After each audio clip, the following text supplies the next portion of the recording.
Good evening, Biba, and good day, Mats. Good day. Good morning, Christopher, and good day, Mats. We are super excited today because today's very special guest is Mats Georgson, and Mats has 35 years of experience and holds a PhD in marketing communication and has been running his own consultancies for more than 20 years. Alongside that, he has spent around 10 years as part-time professor teaching MBA level courses. And earlier in his professional career, he was the first brand director at Sony Ericsson and the first marketing lead for Bluetooth. He has also co-authored a book with Kevin Lane Keller, and we are super excited that we have got you in our podcast for this interview. And now I will give the floor to Christopher, and he will ask you the famous question. Yeah, so this is our one big question, and then we see where it goes from here. And we really want to put honesty at the center of all these conversations. And we believe every practitioner like yourself learns something when they start to practice early in their career, whether that be account planning, brand strategy, marketing strategy, brand agency, client side, whatever. But then during their career, they start to unlearn because they start to understand through practice the things that actually work perhaps differently than how they were first taught and or trained. And so this question is also to you, Mats. What are the things you have unlearned through your career? Oh my God, this podcast is not long enough for this. We know. Where do I begin, man? I think, oh, I think that what I would say was my first sort of real aha moment with reality was in a way that I grew up with being just like tantalized by creativity in advertising and believing in the power of creativity. I think most of us kind of start there a little bit with that magic and stuff. But one of the things that I entered, as you said in the intro there, Baiba, was that I started working at Ericsson, the mobile phones division, and I had a pretty rapid and good career there. So I ended up being the global brand director for it as it really got into difficult times. And people were like always asking me to like switch logos and sort of like do the Marcom stuff where I felt like, that would be like putting a band-aid onto our problems. The problem was simply that we didn't get the right products out to the target audiences we wanted to sell to. And no amount of fiddling around with creativity would sort of resolve that unless we sort of really became classic 4P marketing oriented company. And I mean, you can read this in books and you can sort of nod your head at this kind of thing. But once you really have been in the thick of it and seen growth take place when you do things right that way, which is accidentally what Sony Ericsson managed to do for a few years after it started. It doubled its market share over like 3 years, and it was certainly not advertising driven. So that was actually one of the most pivotal things that I experienced very early still in my career. I was only like around 30 at the time, but it's haunted me since that, what people say is right is very often wrong. And you gotta chase that down. It's your duty as a good marketer. Is it the desire for things to sound tidy and comfortable and relaxed and always making perfect common sense that you think draws people to things sounding right, but there being a gap between right and real? Certainly, I do think that any person that works within anything that has to do with marketing knows that there is a balance between what is right and what you can sell to whoever. If you're an agency, you can sell to your client. If you're inside, what you can sell to your boss. And everybody knows this kind of balance. And I think that frankly, a lot of people, when they put their hand on their hearts, know that they go way too far on what can I sell these people?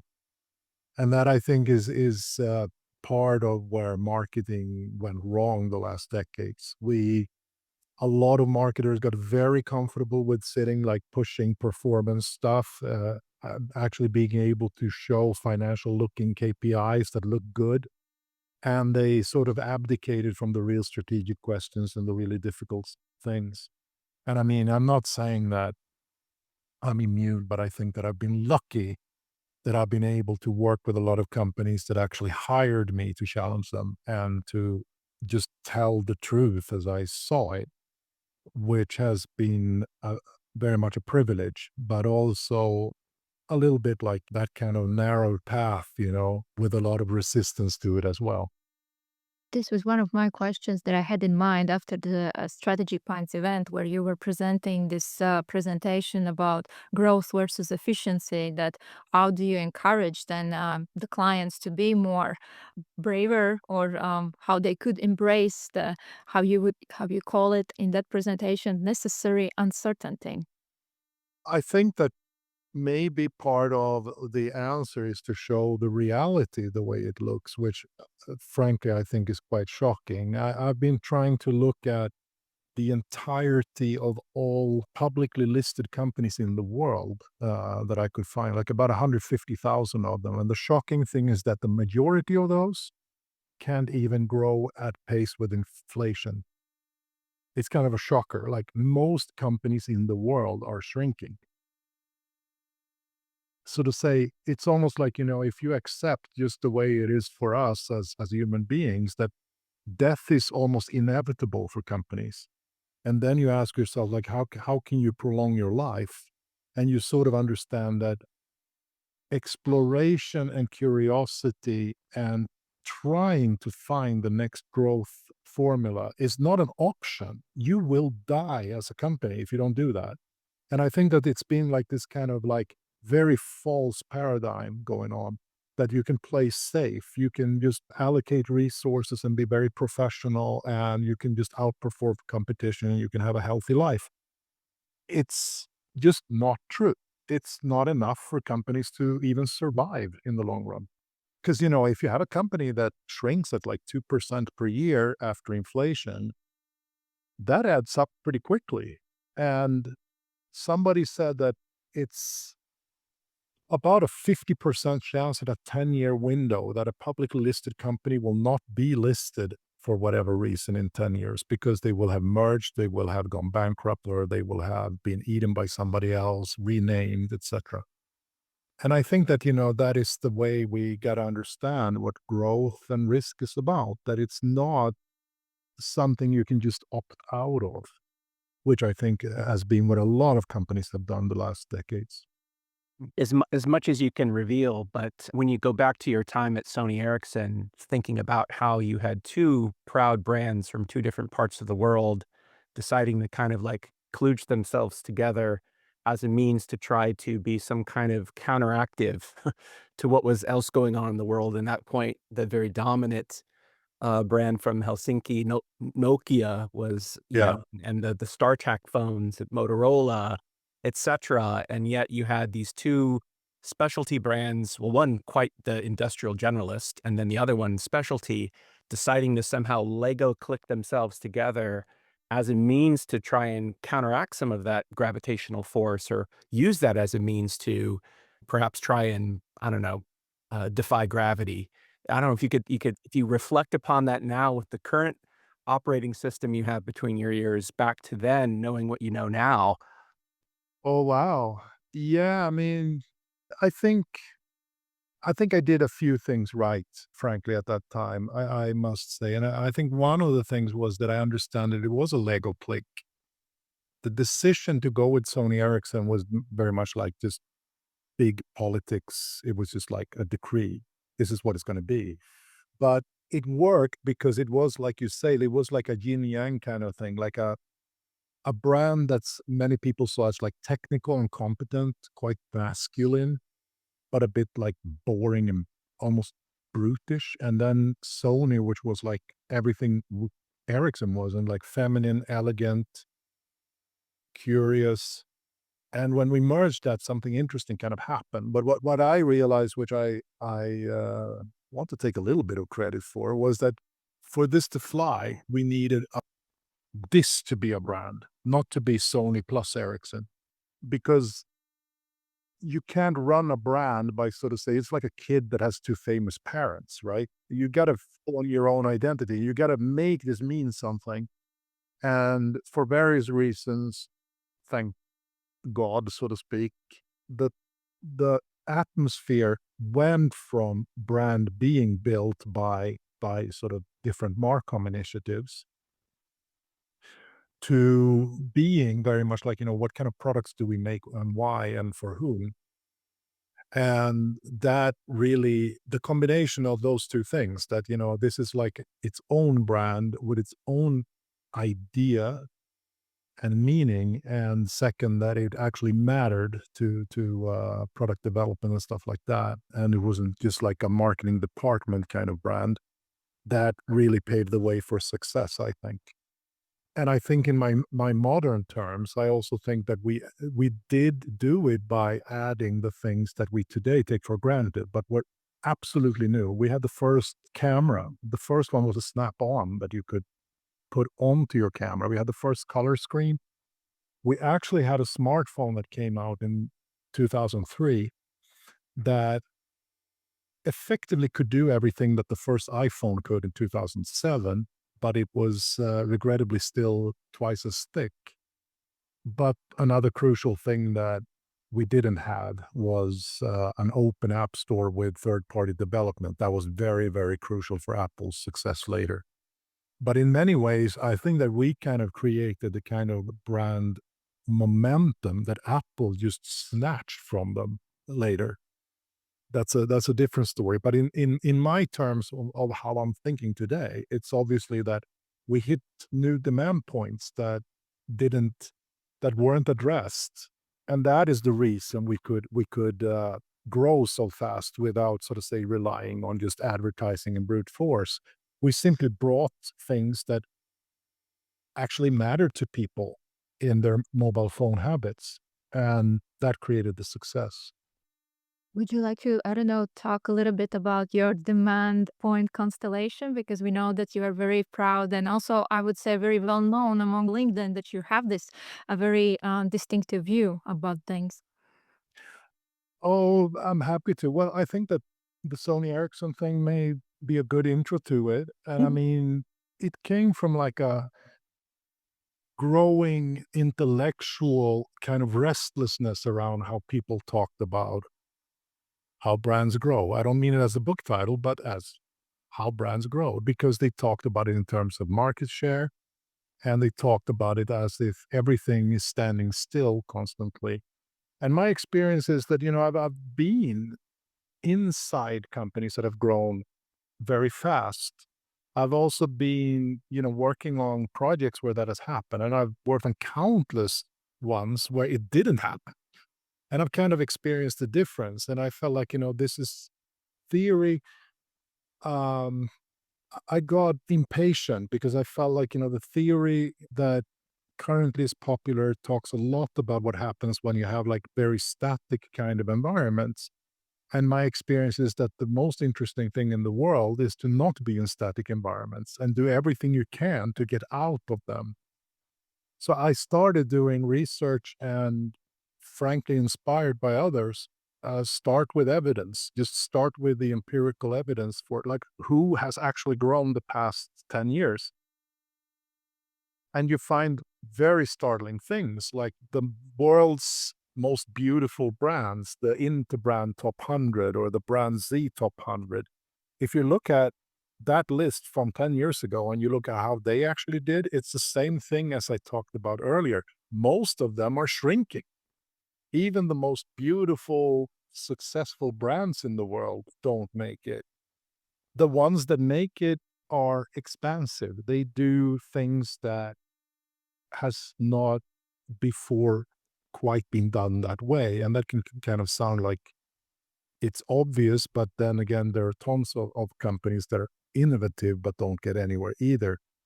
So I started looking at it and felt that we got to look at why people would be inclined to remember these kind of fast growers, because that's something I learned along the way also, and relearned, right? People cannot buy things they don't remember or find. But what hasn't been explained is why do people remember these fast growing things like Uber or Netflix or Tesla or all of these do not have advertising investments at all on the level of their growth. So there's something else that explains how they build the mental availability around their offers. And then we have to go to other sources, I think, linguistics, neuropsychology on memory. Why do people want to remember things? And then it sort of grew from there. Started with me basically just asking like a few critical questions 2 years back, and now it's grown into like almost like a new way of like putting together all kinds of theory. Frankly, it's a passion. It's really fun to do this. That concept of Berg's concept of creative publicity that attempted to try and take, the signal that is sent that could over time refresh memory, create memory, of which advertising is some part of that. But the general noise and or signal or sense or presence that something is perhaps bigger than it actually is over time, based on all the different ways in which we can receive communications, simply not just the paid or maybe not even the owned side of things, can then over time, again, even without any money behind them, it's just the sheer exposure to it over time that could potentially lead to that as some kind of phantom force multiplier that you can't see it on a ledger, but Yeah. somehow a financial equivalent is happening rent free, in people's minds. And there's those hot little moments on the upfront where something is just kind of just completely taking off. But Yes. Tesla, in perhaps as a case in point, at some point needs to be sustained. And then you need some kind Yes. of artificial, because otherwise the memory is going to decay, and you need to find Yes. get that beach ball back up, in the concert audience. Otherwise, gravity takes its toll. How might that play into some of those seemingly sort of those darlings or those edge cases or those outliers that perhaps maybe aren't so edge case or outlier when you really start to understand maybe that dynamic? Mm, I think, I mean, to me, I'm more and more convinced that we're talking about that there are really like two modes that companies operate in. And they can, to an extent, operate both if they are just aware that it's very different kind of dynamics. Because I think that when a company is on a growth trajectory, they've kind of expanded what they do, and people start catching up and they start understanding it. I talk a lot about the sort of linguistics there, that things become a word, like people suddenly start Googling things, or they just say, do you have Spotify? And they don't have to explain what Spotify is, because it's almost like a word now for like a bundle of benefits across different situations. But when you're in that mode, you don't really think so much about optimization. I mean, you always have people who talk about that, but the sheer momentum makes it more important that you just keep going. But eventually, every company hits a situation where that momentum stops. The question is what they do then. Most companies, because of our management traditions, immediately go into optimization mode. How can we cut costs now that we're not growing that fast anymore? How can we now sort of consolidate what we're doing? How can we know what we're doing better? Which is fine in a way. It's just that that is also the seeds of stagnation, because you now remove the sort of the momentum for good, because you don't allow people to mess around anymore or try to find new benefits, because all of them will inherently be inefficient in the beginning. And especially when a company is feeling like, now things are not going so well anymore, that's when the other mode becomes more popular immediately. The problem is not so much that there are two modes and that one is right and one is wrong. I'm not saying that. The problem is that the optimization mindset tends to kill the other mindset, Yeah. and stagnate the company for good. And I think that is what I am interested in addressing. Like, how could you recharge this? How can you sort of put like the battery shock over a company's heart and just make them like see opportunity again. That I think is like the core question of it all. I had a question. It still comes from the Strategy Points event. You mentioned that most of the companies are focusing on competition in the market, but what you are suggesting is that the better some sort of way how companies could operate would actually be to collaborate or co-create. And I found that is a super, super interesting kind of like a take, which I haven't heard from anyone else before. Can you, I don't know, talk a little bit more from where this idea comes? No, I'm happy to, and I think that it's also like one of these things that when you sort of just like really start asking other questions, you also find other answers. It really comes to the point where I first, yeah, let me start at this point. I think market share is stupid, and the reason I think it's stupid is because I think categories is very stupid because categories are not actual things customers has. What we've done there is that yes, categories do exist because of convenience. If you build a supermarket, you have to sort of have some kind of organizing principles that people can learn. But note that is imposed by the industry. It's not customer reality. It becomes customer reality simply because we enforce it. And it's a really, really bad way to sort of develop business by starting saying, what category are we in? Because that's like, um, and the problem with market share is that requires you to say a market share in a given category, so to speak. So that's also like a bad way of measuring growth. What is growth? Growth is money. You get more money into the company and you see that the top line grows, not profit, anything. It's really like, can you sell for more dollars and create more value in the market? That's growth. And if you then look at where that growth comes from, then the interesting thing is that if you sort of skip the sort of preconceived notions about how the things work, up to 80% of these additional dollars flow in simply because for whatever reason, there is like more demand coming in. So sometimes this comes from great events like, say, COVID, and people are stuck in their homes. And what happens? Of course, demand for anything that sort of decorate home decoration and stuff like that just skyrockets because now people are in situations where they prioritize that over other things. The problem is that we've also been led to believe that everything is just like the hand of God in creating or waning demand. But that's not true because other estimates say that about a third, at least, of the sort of rise and waning of demand is man-made, so to speak. That we can affect this. So if we are very, very good at, let's say, selling electric cycles to people in certain markets, more people will buy them than if we don't. And if you then think about like, if you have like a bunch of different companies that make electric bikes, they're probably way better off by simply like cooperating and making people buy into the benefits of an electric bike. They're competing against one another. So I think that was also something I stumbled across, and also that led me to this idea in general that demand point constellations should go outside the existing demand space because you really want to sort of have mechanisms that suck in demand into your offer rather than just competing for existing demand in a sort of predefined space.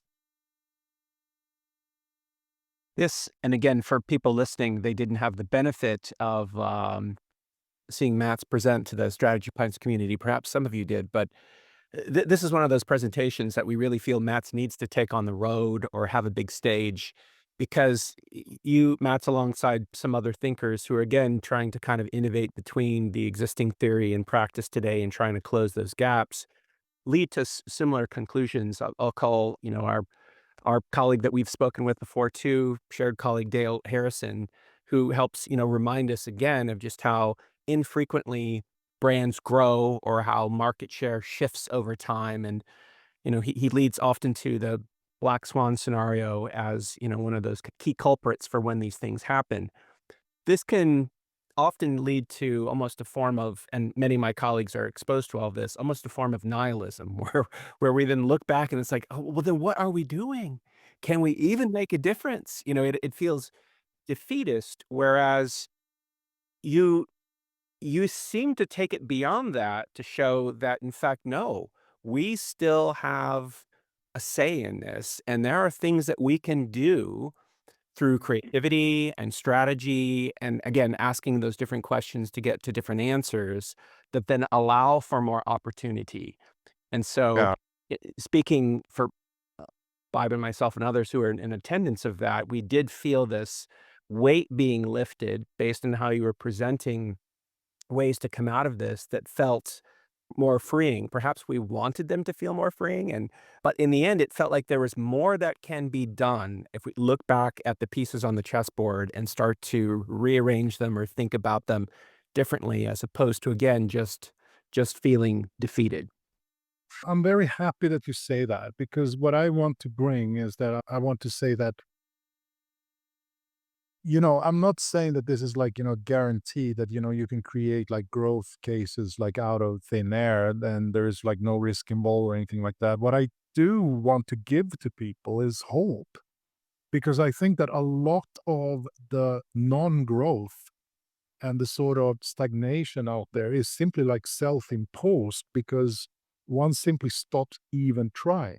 And I mean, I think it's, like the sports analogy, right? But the best baseball players in the US, for instance, are not the ones that hit correctly the most times, but they actually sort of dare to swing. So when they really hit the ball, they really score the home runs, right? And I think that there is like this misconception where we push innovation so much into like product space and stuff like that, where people preconceivably think that anything to do with sort of like expanding into new products and innovation is like enormous investments involved and enormous risks. And I think that that is simply not true. The first steps to take is to even let people think and observe the customers' lives and really start shaping, like, where could we go from here? How could we do things better? Some of these things that I would say would open up new demand points and expand the demand space would not even be like at all risk taking or high tech or require like special intellectual property or anything. It's simply about just observing those things other people have not observed, and being like psychologically very smart in how to add that to your offer.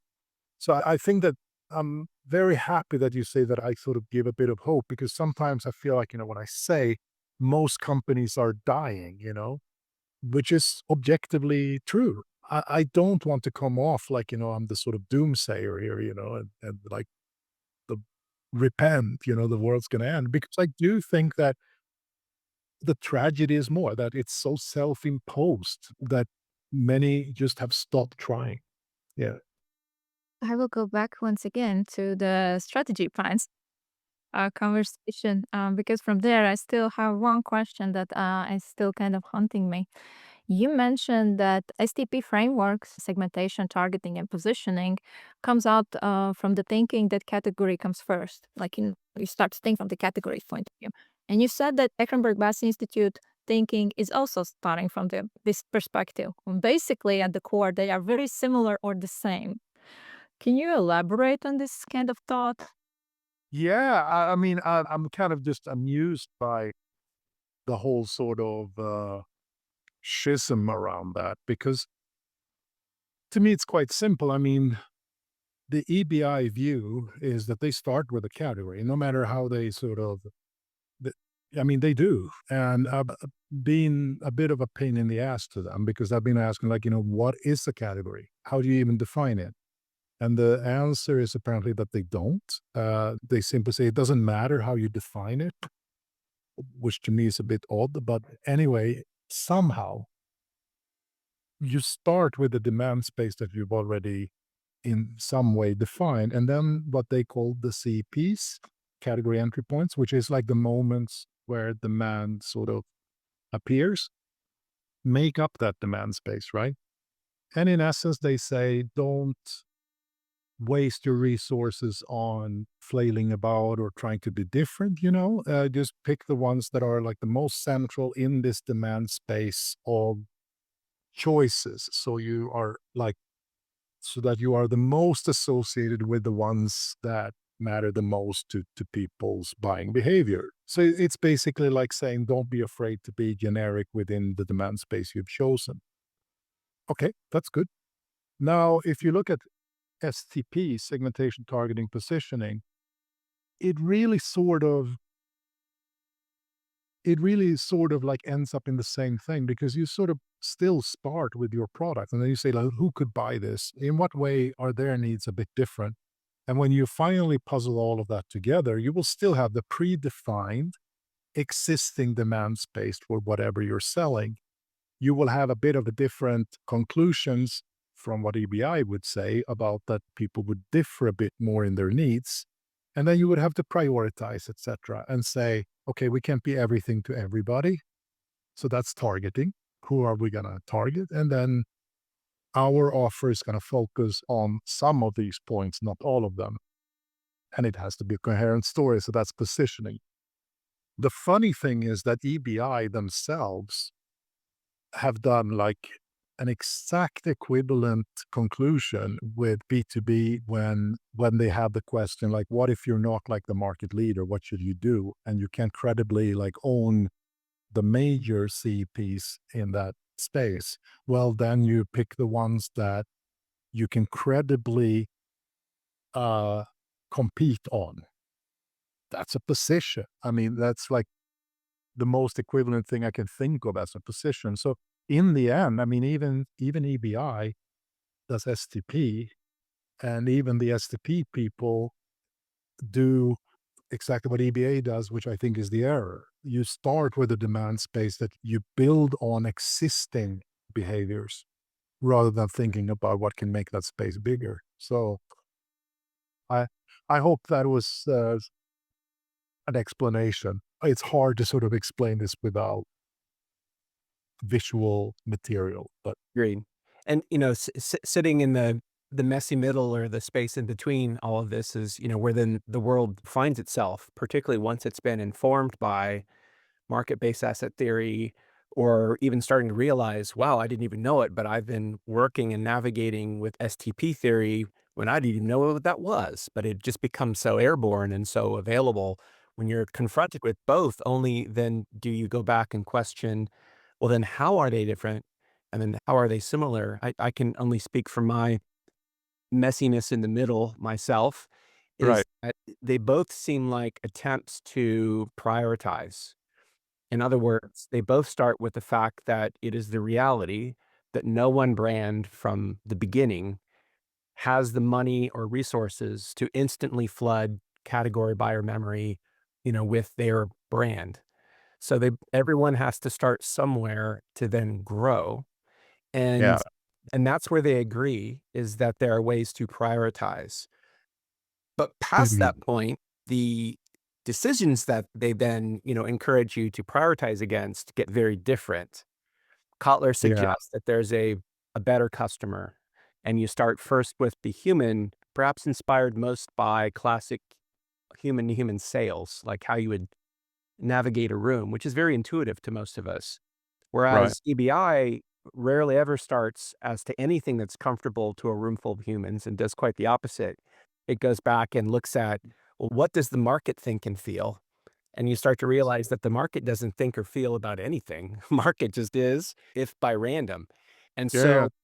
so the priority order is still guiding decisioning, but they're starting from two different places. So again, from our perspective in the messy middle, you could take Merriam Oxford Webster's concept of segment, target, and position that existed long before Kotler freighted them with any kind of meaning, or before they ever became a lightning rod in the industry. And you Right. could still suggest that we are segmenting based on priority category entry points. We are still targeting and prioritizing against, those people who our Yeah. geographic area or distribution for where something is more physically available or where purchase availability is high to prioritize. And then we are going to then position around priority category entry points that by definition are more reach multipliers because there's lots of different kinds of people buying them as opposed to a better customer. And then we're using our distinctive brand assets as a means to then position around those as a simple retrieval mechanism to make certain that fundamentally we're at least prioritizing that we're going to get 100% credit for our full impression as opposed to charity for the category and those dollars going out and being spent against, unintentionally against other brands. So it's like it's another way to prioritize going into market, and you could actually use the S, the T, and the P as verbs that your client or colleague might be familiar with. But the intentionality around them or the little assumptions they smuggle in and the actions that you do might lead to meaningfully different things that you do next. And it's like that's again just narrating from the messy middle, that's been my understanding. And then sometimes feeling like the EBI apologist in some of these conversations. I think, and we hope to have a representative from Ehrenberg-Bass on the pod at some point. I think what they would argue is they actually start pre-choice. So the idea, which would be then pre-categorization at a artificial human sense. Again, how brand managers and how supermarkets and retailers, they would start more at that. It's that memory retrieval, which could be, again, as if by random, very different from individual person to individual person for those often prehistoric urges that bring them into any category that now only in modern times can brands actually satisfy. But so many of these things that bring people in with an urge are absolutely ancient. Yeah. And that is where people start to retrieve then different choices. Some may Yeah. be branded, some might be entirely unbranded. Some might be things that are homebrew things they can do on their own. For some people, maybe it's just a cleansing breath. Some things they can provide themselves, but it's like it's at that first pre-choice level that starts the momentum that once things start to get more comparative and or rational, which is the last thing our human brain wants to do because that spends too many calories, right? Then and only then does like, okay, well, which one is the cool one and which one is the that one and which one is the cheap one? These things come down the line. But that initial urge is actually pre-choice, thus pre-artificial categorization. I think part of what I think one should look out for is that categories, as I said, it is kind of a fundamentally troublesome concept because it implies that all of these things, whether we call them demand points or category entry points, always sort of end up with the same consideration set. And that's just not true. Like there is like 4 decades worth of peer-reviewed research that really show that people don't walk around with like these kind of like taxonomical attitudes to like, oh, I got to classify the world and like come up with neat categories. No, I'm in this situation. And what are my options? It's these things. Some of them are not even brands, some of them are like, I want to have fun, I can like, I don't know, go throw banana peels on the street and watch people slip, right? That's not a brand, but going to Disney World would be a brand, Our things, research shows is that, you have these situations, your brain builds up a consideration set. You make a decision that can very well include non-action because you don't have any good alternatives. Then the brain destroys that structure immediately because it's done. We don't need it anymore. The problem with this kind of research is that it gives the false view that these things are static, imposed by God, and they never change, and you can manipulate them. And I've since they are very fond of like building this from FMCGs, like packaged consumer goods, stuff you buy in supermarkets. I came up with the analogy of like, if I go to shop for something for my breakfast sandwich, it can be that I compare mozzarella with avocado. What the hell? That is not like anybody would not really call that a category, right? It's a demand point. What do? And you can see there also like how much one can sort of gain from simply being able to steer people to eat more avocados rather than sort of have a brand competition among it. So I think that this is a bit like what I think is the sort of direction we need to take. That I'm not saying that I think all of that research is flawed, not at all. But I just think that we gotta see it for what it is. It's a very static representation of a world where we just assume that people will always stick to just like choosing very mechanically between brands, which I absolutely think people do in supermarkets because most of that shopping is extremely dull and uninteresting. But when it comes to like how people live their life in general, they are not in supermarket type situations. And I think that is where we sort of need to evolve a bit. Interesting follow-up here because there's things connecting in my head that I didn't anticipate, if you don't mind, Baiba. But, Sure. you said someone wants to have fun and they could go throw, banana peels in the street. It is interesting to think that, there was a period in time, if we had the research, if you went back into like the mobile telecom space, that, these devices we were selling were probably on a sliding scale, way more functional, right? The idea of connecting and communicating, and in case something went wrong, to have instant access to someone. It was the era in which every brand Yeah. was saying that we were just connecting people, right? And the idea of having fun with a mobile device or a cell phone was like, they're gray, they're bricks, there's Yeah. no color, they're practically free, when you buy the right wireless air minute plan or whatever it is. And so they were just terribly, lifeless. And yet, if we look at today, the amount of creative fun and mischief and debauchery and joy and things that one can have with, a piece of black glass or whatever it might be, and the extent to which it has propagated the planet is essentially the opening up of all of these demand points and the Yes. constellation of them way beyond the core functionality. And then Right. if I think back to the position that you were in, where Ericsson, Sony itself brought playfulness and Yes. imagination and creativity and childhood dreams and all these things, like the timing of those two things right at the transition of, well, maybe you could put a camera on this. Maybe you could play a game on this. Maybe you could.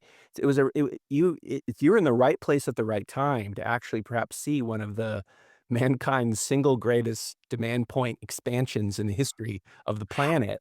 And all that just is interconnecting in my head right now, that those ancient urges of just to have fun suddenly opening up into a device and a space that was typically not known for that. And you were right there on the front row. I think it's interesting to comment on that, how sort of, even if we don't, so to say, maybe think that clearly about it, I can say that one of the things we did was that we said that Sony Ericsson is for the person who is a mobile explorer. And that whole concept was that, we believe that there are people out there who want to create stuff. This sounds so simple today, but imagine this was 25 years ago, and we glimpsed somehow visionary at the future of like Instagrammers and TikTokers and the whole life where your mobile was your way of self expression. Now we did that in a way, kind of like as an STP type of exercise. Like we can't win everybody, but we want to win the mobile explorers. But we also believed in the halo effect type. Now, with my current language, I would say we created a demand point constellation that was way bigger than the other guys addressed, and that was what created the growth. So yeah, I believe that one can sort of do it even with sort of like fuzzy strategic sense of it. But one interesting tidbit, I talked about this, like growth versus optimization. I know that after I left, I heard that people tore that down, did a proper segmentation again that would be more, so to say, commercial, and started making phones, say, a little bit all over the map. and lost momentum because they started optimizing their way down. And then Apple went in single-mindedly, as you know, with only one model that would only cater to sort of people who would go all in on that, and it just blew everything away. So I think that it kind of shows what I'm talking about a little bit. Like, you can be an optimizer or you can be growth minded, but if you think that your optimization is going to lead you, that is where it derails. If Yeah. you can recall a certain moment where you really started to question and go like, you know what? I need to go deep into a shed and figure this out. Or like it doesn't have to be like a minute or an hour or a weekend. But if there was a particular project, you don't have to be specific, but where you just felt that tension to pivot because you've poured so much work and thinking into what you've been publishing, mostly for free now online, that it feels like a big bang went off. Like, in order for all that energy to start to expand from something, it's like something had to have been wound up 3 times as tight to get that much velocity, off of it. But, like, what that moment was or wasn't, and if you're that's something you're willing to share. I am. And I can tell you, it's how brands grow. I mean, I may come off as like their sharpest critic or something like that. It really isn't. I found it brilliant, and I found it so decisive in its ambition to sort of start talking about this seriously in new ways that it made me think harder. I mean, I would say I've been running my own business for over 20 years as well, as you know, and I mean every single project I do end up sort of in the I have to go to the shed mode, because I really want to sort of give everybody, sort of say, that level where I don't just sort of go for the obvious.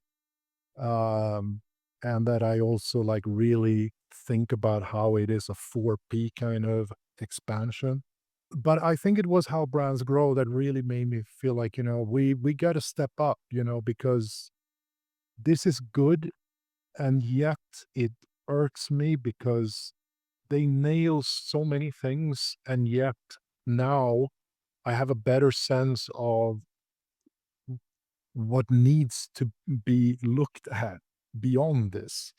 So I think, frankly, that it was that book that really made me just feel like I got to do something, because as you said, I co-authored with Kevin Lane Keller, and before, I mean, it's still like the most, whether people like it or not, it's still like the most used academic textbook in brand management. And uh, it can sound strange to sort of admit that, but I mean, even having like co-authored 2 editions of that book, it didn't move me at all as much intellectually, because I felt like then everything was like a bit hazy, and generally this seems to work, and generally, you should think like this, which was fine. It was when How Brands Grow came, where it was like this kind of incisive, like, look, we can tell with law-like certainty that these kind of things occur. And that just really fascinated me, that somebody came in with that kind of force. And then it sort of made me revisit everything I knew. And I got to say that I think that is kind of a fun thing, that nothing in what I came up with demand point constellations was at all preconceived, like this is the way it just has to work because I feel it in my heart. No, I just follow the rabbit down the rabbit hole. Yeah, it's less of it's other people having been exposed to the book. It's there's a frustration sometimes when it isn't the cookbook or the perfect recipe book, and it doesn't Yeah. then tell you exactly what to do next. It's just sort of laying out this sort of working understanding, and then Yeah. using these words that for many feel very quite obscure, or it's jargon, or Yes.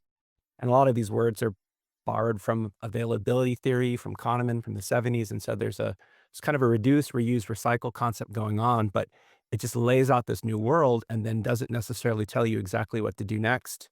which I think is Yeah. both, for the most part, I think it's an amazing thing because then it inspires people to want to figure Yes. out, then if this is true, Yeah. then looking back in my toolbox, wait, what am I going to Right. use this for? Uh, why would I Yeah. say, why was I using this? That, well, hang on. Maybe this could be used in a different way based on, okay, I'm going to put that one back in. And that just now has been happening writ large, slowly, and still most people don't know anything about it. But Yeah, but but that's true. but people like yourself, then you go, "Well, hang on now." And then you get Yeah. into the shed, and then you start to put it back together in different ways. But without those moments of inflection, you'll just continue to do what you were doing. And so that's a cool story. Yeah, it really is. And I think it really is that it's like, somebody writes the book on, the theory of gravity, right? Now, it doesn't tell you how to build an airplane, but it tells you quite well that you got to overcome these things if you want to build a flying machine, right? And I think to an extent that it also gave me the sort of courage to write a book in a similar vein because I think that similarly, I'm not writing a prescriptive book either. I'm just taking it more to, if we stop looking at the mature industries of fairly generic things in choice situations, and we instead look at are the dynamics taking place where really fast and sustained growth has been taking place, and what kind of things have been going on there, and what kind of things must be overcome for that to even be possible. Like one of the sort of law-like things that I phrase, which is kind of like bloody obvious, but you cannot outgrow your mental awareness. It's one of these things that I wouldn't have had the courage to sort of just state that as a law because it almost sounds like too self-explanatory. But in the vein of EBI, that's actually the sort of brilliance, I think. Point out that you cannot outgrow mental availability in sales. How would you cannot physically, I mean, there is no way you can sell to a person who's not aware of what you've just sold them, right? So that is a constraint. And when we start looking at that, as you say, I really think that we release such a lot of creativity because now people can sort of start looking at their tools and saying, does this actually make sense in what we're trying to achieve? Or is this just useless? I think this is like the real service EBI has done to the world of marketing is that they've helped us sort of understand at a higher level that you don't have to be prescriptive. You don't have to say that this is the way you make a creative ad or whatever in order to succeed. You just have to sort of sort out the world and the way it works. Yeah. So I'm eternally grateful for him coming along. I mean, I would never have embarked on this, I think, if he hadn't, say, really intellectually kicked my ass. It's always fun to hear that I think you're referring to the he being Byron Sharp, that he didn't even want to write the book in the first place. It's it's like the board forced him to popularize the learning, and then really it was, whether he knew it or not, it was all kind of on him. But there's so many other people working behind the Oh, scenes, yeah, yeah. many decades, and they've got at least 70 marketing scientists right now and working, and it's lots of different voices and a chorus of people that sometimes agree to disagree, and then again, just have the best thinking rise to the surface under scrutiny, pass through replication crisis, go again, just apply all of the rigor that doesn't last 1 second inside of an ad agency or most client marketing cultures, you know? Yeah. But anyway, yeah, for people who want to follow Mats or, like to keep up with all of his content. Oh, well, I think that the prime channel I do have is LinkedIn, and I've been releasing the Man Point Constellation in, sort of say, a 2.0 format. I released a booklet last year. Now I've expanded so much that I have about 500 slides worth of carousels that I'm rolling out in Q1 on LinkedIn, and they're all freestanding because I believe it's a very good thing. Like, you just take one topic at a time a little bit, and then people can read it and reflect on it. But of course, I'm also working on a book now to sort of give the more sort of the structured thing for somebody who wants to sort of read it in front of a fireplace. I don't have a timeline on publishing that, but I guess like an ebook version is not too far off. And if you're interested in that, just follow me and make sure I sort of see you somewhere, and I will release it on LinkedIn first. So to everyone who is listening this episode, feel free to please reach out to Mats on LinkedIn. And if you have any questions about what Mats was sharing or what we were discussing, please leave a comment under this episode. And for now, I will say have a nice rest of the day, guys. And let's hope that we will continue this conversation after some time. Very good. Thank you, Thank Matt. you.